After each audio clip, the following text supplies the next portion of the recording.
taglie più piccole, ma dobbiamo vendere il prodotto. Hai parlato di coraggio, ma io credo che l'unico coraggio che abbiamo noi bancari è quello di dire no ai nostri clienti. Questo è l'unico coraggio che abbiamo, perché altri non ne abbiamo. Onestà intellettuale, per carità, grandissima parola, ma nel nostro mondo etica, no? E nel mondo bancario cosa vuol dire etica? Guardate che è tutto etico nel mondo bancario.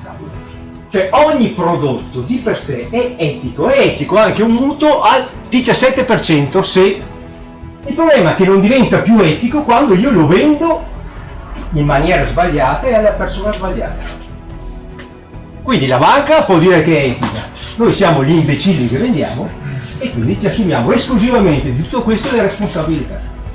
E la nostra è l'unica che rimane è la responsabilità. Dopodiché anche la rendicontazione è molto utile, perché voi sapete che ogni giorno dobbiamo fare i report nel dire tutte le porcherie che vediamo ogni giorno, bisogna ogni sera vedere.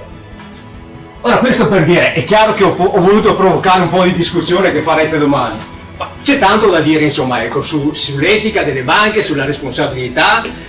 Il mio compito era, scusate, provocare un attimo, portarvi i saluti della struttura di Vicenza, della Banca Popolare di Vicenza, che abbiamo capito che non contrarrà matrimonio a breve termine con Veneto Banca. Noi già avevamo iniziato a ragionare, ma quanti iscritti saremmo, ma diventeremmo purtroppo non è andata così, però invece vedo che state facendo un buon lavoro. Dico ancora, io invidio il vostro gruppo per tutta la parte informatica, solo per quella insomma, grazie. Per la grande parte informatica, perché veramente sapete raggiungere non solo gli iscritti lavoratori ma tutto il mondo, perché io che sono amico Facebook vostro vedo tutto in tempo reale, ed è una cosa che veramente va detta e va secondo me apprezzata in maniera particolare.